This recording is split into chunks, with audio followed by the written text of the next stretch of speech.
අන්‍යම් හසේව කියලා පිළිගන්නවා අදත් එකෙන්ම කොරියා YouTube channel එකත් එක්ක එකතු වෙලා ඉන්න මගේ සියලුම යාළුවෝ සියලුම දෙනාම ඉතින් මගේ channel එකේ කියන විදිහටම පළවෙනි පාරින්ම කොරියන් විභාගය කරලා ලකුණු 180ක් ගන්න මට පුළුවන් වුණා. මමත් ඔයගොල්ලෝ වගේම එක්සෑම් එක කරලා කොරියානු හීනය හැපෑ කරගන්න බලාපොරොත්තු වෙමින් ඉන්න කෙනෙක්. ඒක මම මගේ පළවෙනි වීඩියෝ එකේම මම ඔයගොල්ලන්ට කියලා තිබුණා මේ බැලුවේ නැත්තම් ඒකත් බලන්න කියලා මතක් කරනවා. ඉතින් මේ දවස්වල ගොඩක් අයට තියෙන ප්‍රශ්න දෙකක් තියෙනවා. එකක් තමයි 2024 එක්සෑම් එකේ කට් ඔෆ් මාර්ක් ගොඩක් ඉහළට යයිද ගිය පාරට වඩා ලකුණු වැඩි වෙයිද කියලා එක. ඒ වගේම අනිත් ප්‍රශ්නේ තමයි එක්සෑම් එක කරන්න බලාපොරොත්තු වෙමින් ඉන්න පාඩම් කරමින් ඉන්න අය හිතනවා තියෙන ප්‍රශ්නයක් තමයි 2025 එක්සෑම් එකක් නැති වෙයිද එක්සෑම් තියන්න නැති වෙයිද නැත්නම් ගොඩක් කල් යයිද මේ වගේ ප්‍රශ්න රාශියකින් ඉන්නවා. ඉතින් මේ හැම දෙනාටම පොඩි හරි අභිප්‍රේරණයක් ගන්න නැත්නම් මොටිවේෂන් එකක් ගන්න පුළුවන් විදිහේ වීඩියෝ එකක් තමයි මම අද කියන්න හිතුවේ. මොකද ගොඩක් අය කාලකිරීලා ඉන්නවා. ප්‍රයිවට් මෙසේජ් දාලා අහනවා මගේ යාළුවෝ එක්සෑම් එක ලියන්න ඉන්න අය අහනවා. ඉතින් හැම දෙයක්ම සුබවාදී විදිහට දකිමු කියලා මම ඔයගොල්ලන්ට කියන්න කැමතියි. මොකද ඉක්මනට එක්සෑම් එක කරනවා නම් අපි ඒ හැම දෙයකම ලෑස්ති වෙලා ඉන්න ඕන. ඒ කියන්නේ 2025 එක්සෑම් එකට මුලින්ම වගේ ආවත් ඔයගොල්ලෝ ලෑස්ති වෙලා හිටියේ නැත්නම් ඇත්තටම ලකුණු ලකුණකට යන්න බැරුව ගියොත් වැඩක් නැහැනේ. එක්සෑම් එක මූණ දුන්නා විතරනේ. ඊට වඩා හොඳ නැද්ද මම කියන්නේ එක්සෑම් එක කල් අරගෙන ඉවන්න හොඳටම ලෑස්ති වෙලා කොන්ෆිඩන්ස් පිට ගිහිල්ලා එක්සෑම් එක කරන්න පුළුවන් නම් ඒක ඊට වඩා වටිනව නේද කියලා මට කියන්න. මම අහන්න කැමතියි. ඉතින් කල් යන එකත් එක අතකට හොඳයි කියලා ඒකට එක්සෑම් එකට ගොඩක් සූදානම් වෙන්න පුළුවන් කියලා මම හිතනවා. ඉතින් මම එක්සෑම් එක කරන්න මට නම් ඇත්තටම පාඩම් කරන්න අවුරුද්දක් වගේ කාලයක් තිබ්බා. අවුරුද්දක් වගේ කාලයක් මට එක්සෑම් එකට දින හම්බුනේ අවුරුද්දක විතර වගේ කාලයකින් පස්සේ. ඉතින් ඇත්තටම දැන් මට නම් වයස අවුරුදු 30 ගානක් වෙනවා. කියන වයස මට පොඩ්ඩක් වැඩි. එක්සෑම් එක කරත් ලකුණු 180ක් අරගෙන ඉන්නවා මම. ඉතින් පළවෙනි වීඩියෝ එකේ කිව්වා වගේම මම එක්සෑම් එකේ මේ වගේ ලකුණකට යන්න පළවෙනි පාරෙන්ම මම කරපු දේවල් ගොඩක් තියෙනවා. ඒ කියන්නේ මම මටම හදාගත්ත කෙටි ක්‍රම පොඩි ට්‍රික්ස් ඒ වගේ දේවල් ගොඩක් තියෙනවා. ඉතින් මම කැමති මේ දේවල් ඔයගොල්ලොත් එක්ක බෙදා ගන්න මගේ channel එක හරහා. ඉතින් දිගටම රැඳී ඉන්න කියලා ඉල්ලනවා. පළවෙනි පාරෙම ලකුණු 180ක් ගන්න මට ලේසියෙන් එහෙම ගන්න ඇත්තටම මට එහෙම ලේසියෙන් ගත්තා කියලා මම කියන්නේ නැහැ. මොකද ලොකු කැපකිරීමක් එතන මම කරා. මොකද පළවෙනි වීඩියෝ එකේ මම කිව්වා වගේ මේකත් මගේ හීනයක්. ඉතින් මම මේ හීනය ඔයගොල්ලොත් එක්ක බෙදා ගන්න කැමති නිසා මම කැමතියි සියලුම කරුණු ඔයාලත් එක්ක බෙදා ගන්න. ඉතින් ඇත්තටම කිව්වොත් අනිත් YouTube channel කරන අය ඒ කියන්නේ අනිත් අය ඇත්තටම channel කරන්නේ එක්කෝ කොරියාවේ ගිහිල්ලා එයාලගේ එක්ස්පීරියන්ස් බෙදා ගන්නවා නැත්තම් මෙහි උගන්වන අයගේ channel තියෙනවා සර්ලගේ මිස්ලගේ. ඉතින් ඒ අතින් ගත්තාම මගේ channel එක ඇත්තටම වෙනස්. මොකද ඔයගොල්ලන්ට තේරෙනවා ඇති මමත් මගේ හීනයට යන ගමනේ ස්ටෙප් එකකින් ස්ටෙප් එකට ඉදිරියට යනකොට ඒ හැම දෙයක්ම ඔයගොල්ලොත් එක්ක මට බෙදා ගන්න පුළුවන්. කවදා හරි දවසක මටත් කොරියාවට අඩිය තියන්න පුළුවන් වුණොත් මේ පාඩම් කරපු දවස්වල ඉඳන් එක්ස්පීරියන්ස් එක ඔයගොල්ලන්ට දකින්න පුළුවන් YouTube එක හරහා. ඉතින් වැඩි කතා නැතුව මට ඕන වුණේ එතන පොඩි ඉන්ට්‍රොඩක්ෂන් එකක් දෙන්න. මොකද එක්සෑම් එක අතාරින්න එපා. ඒ වගේම කලකිරලා ඉන්නත් එපා. පොඩි මොටිවේෂන් එකක් ගන්න තමයි මම මේ ටික ඔයගොල්ලන්ට කිව්වේ.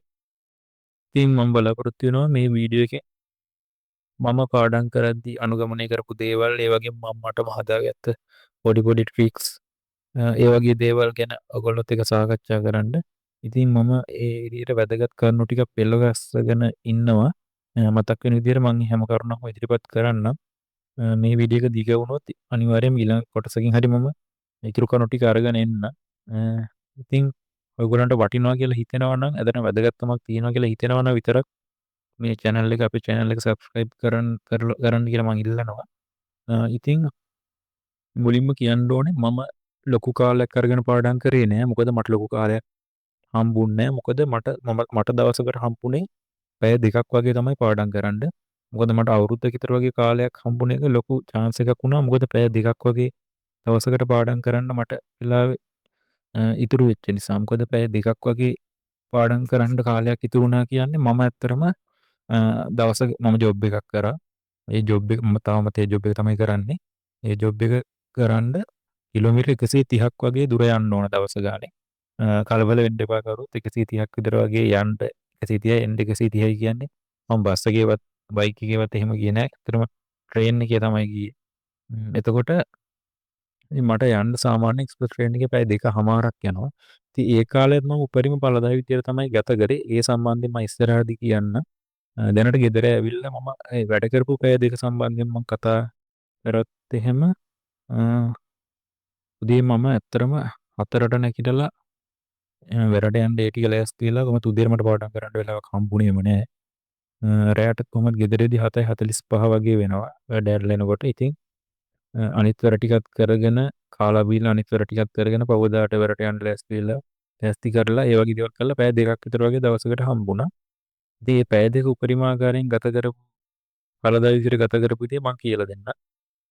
මුලින්ම කරුණ විදිහට මම සලකන්න මුලින්ම අපි කොරියානු කියවීමේ හැකියාව සුපිරියටම හදා ගන්න ඕන. ඒ කියන්නේ මොකක් හරි පත්තරයක් හරි බලපුවාම ඒක අකුරෙන් අකුර අමුණ එහෙම කියවලා නම් වැඩක් නැහැ. ඇත්තටම එක්සෑම් එකට යන්න කලින් එහෙම මොකද අපිට සීමිත කාලයක් නේ එක්සෑම් එකේදී හම්බෙන්නේ. එක ප්‍රශ්නයකට ඇත්තටම හම්බෙන්නේ ප්‍රොපර් 1.2ක් වගේ කාලයක්. ඉතින් ඒ කාලේ ඇතුළත අපි අකුර අමුණ වචන ගලප ඉවත් නැත්තන වැඩක් නැහැ. මොකද අපි ඒ කාලය ඇතුළත ප්‍රශ්න සම්පූර්ණයෙන් කියව ගන්නත් ඕන.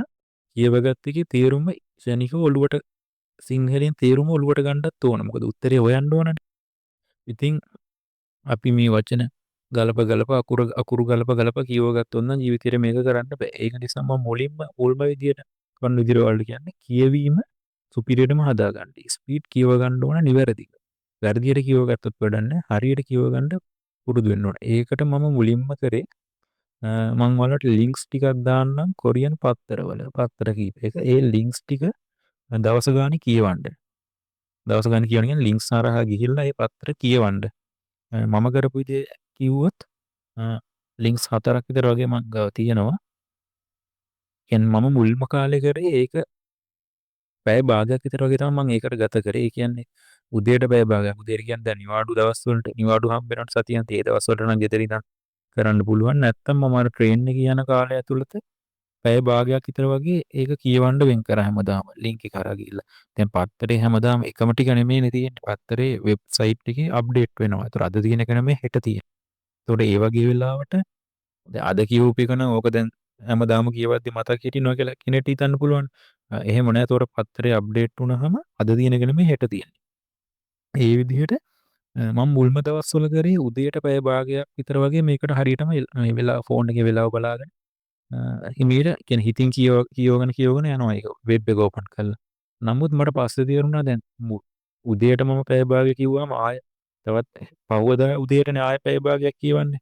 එතකොට අර නිකන් නිකන් පැය 24කින් පස්සේ කියවන එක නිකන් ඒකත් මදි වගේ කියලා හිතුණා. ඉතින් මට කාලයකුත් නැති නිසා මම කරේ උදේට විනාඩි 15ක් අරගන්නවා වැඩට යද්දි හවසට ආයෙද්දි විනාඩි 15ක් කරනවා. ඒ විදිහට පැය භාගෙ බෙදාගත්තා.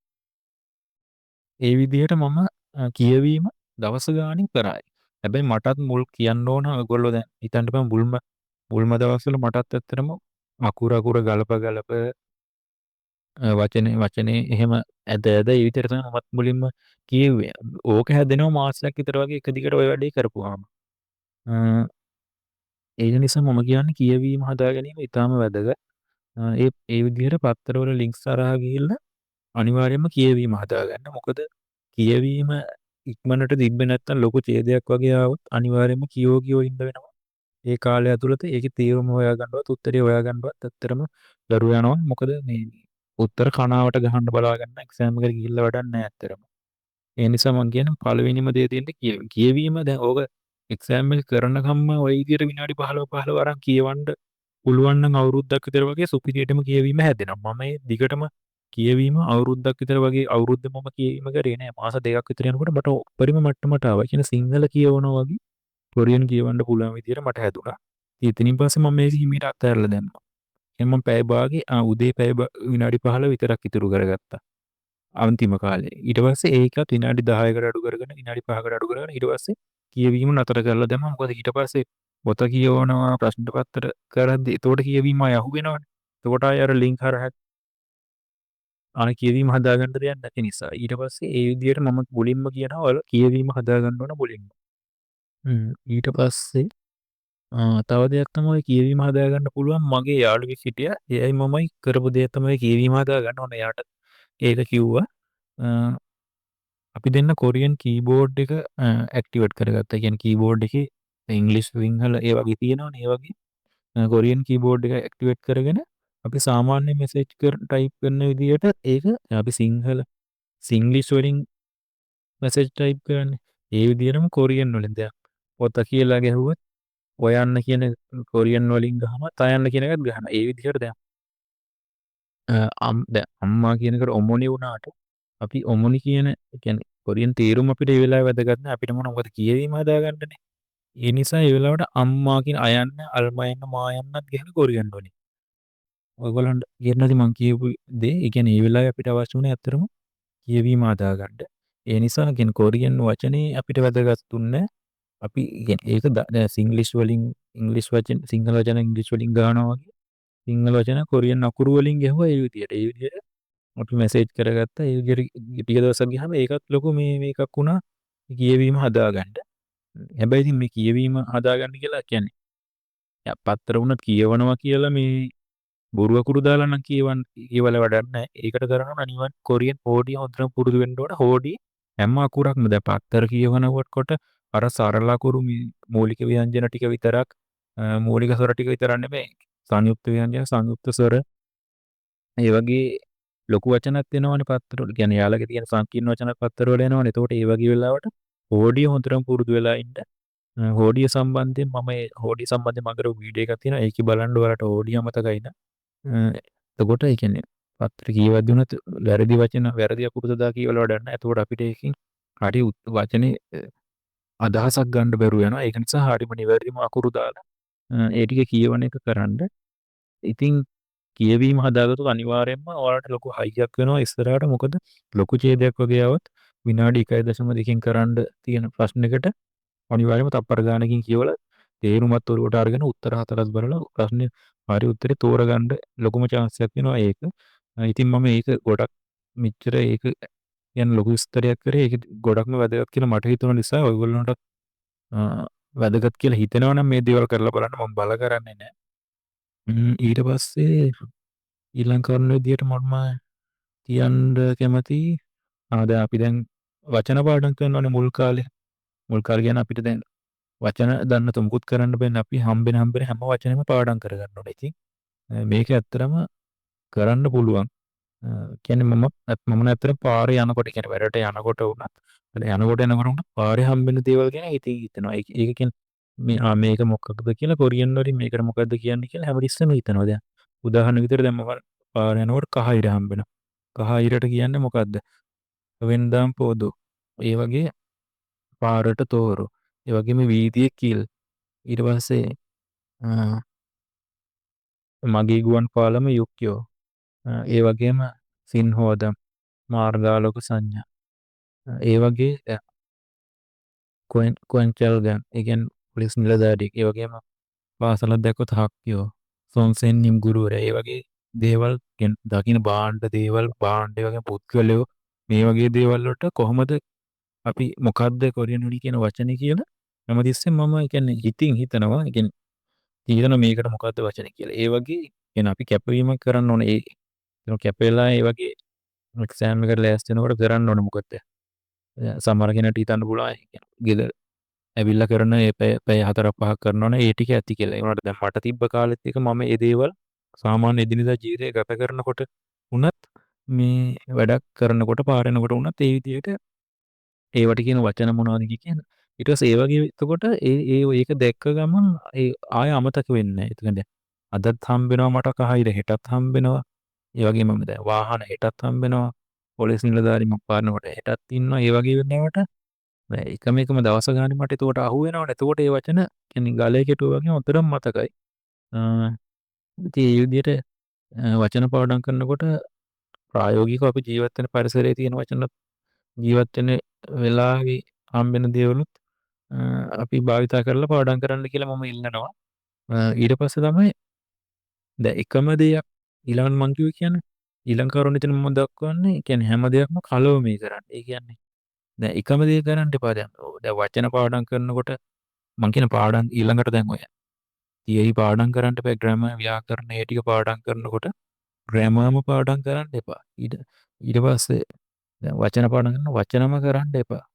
ඒ වගේ මං කියන්නේ කලවමී කරන්න. ඒකට තෝරගන්න. දැන් එකම දේ කරොත් එහෙම එපා වෙනවා. ඒකයි මං කියන්නේ මුලින්ම අපි සවන් දීම කරනවා නම් සවන් දීම ටිකක් කරන්න පැය භාගයක්. ඊට පස්සේ 60 පොත පාඩම් කරන්න දැන් සිලබස් අලුත් වෙලා කියන්නේ ඔයාලගේ. ඒ කියන්නේ පොත කියන්නේ පාඩම් පොත තියෙනවනේ පාඩම් පොතෙන් එක්ක පාඩමක් අරගෙන ඒක කරනවා.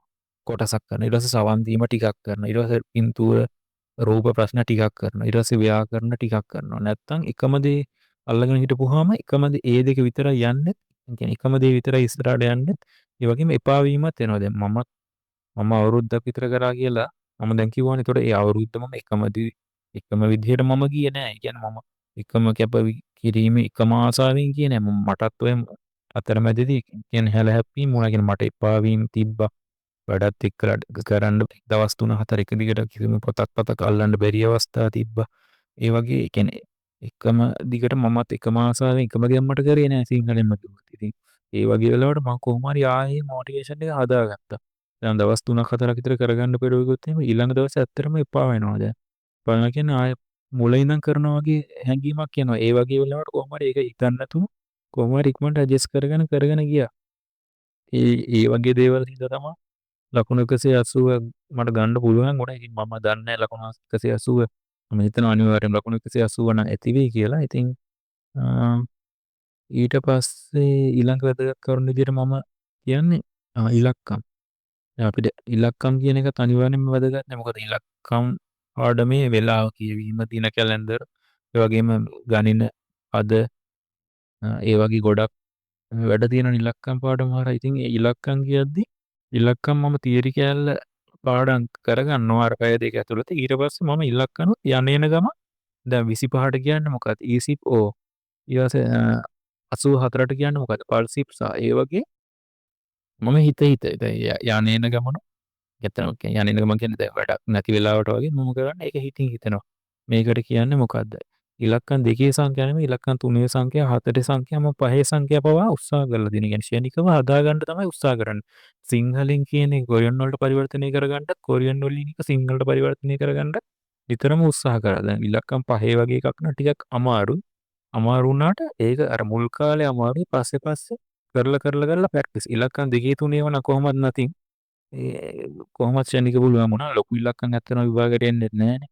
ඉතින් ඒ වගේ ඉලක්කම් වගේ පාඩම් කරාදී තියරිය අපි ඉඳගෙන එහෙම වෙලාවක් කරන් පාඩම් කරනවා වගේම ඒක ප්‍රැක්ටිස් කරන එක තමයි වැදගත්. මට කියන්න ඕන වුණේ ඒකයි.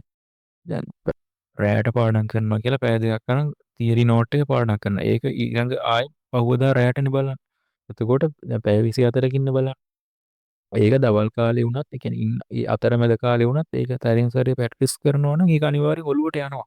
මං කියන්නේ ඒ වගේ දේවල් ඉතාම වැදගත් කියලා මට හිතෙනවා. මොකද මම කරපු දේවල් හින්දා.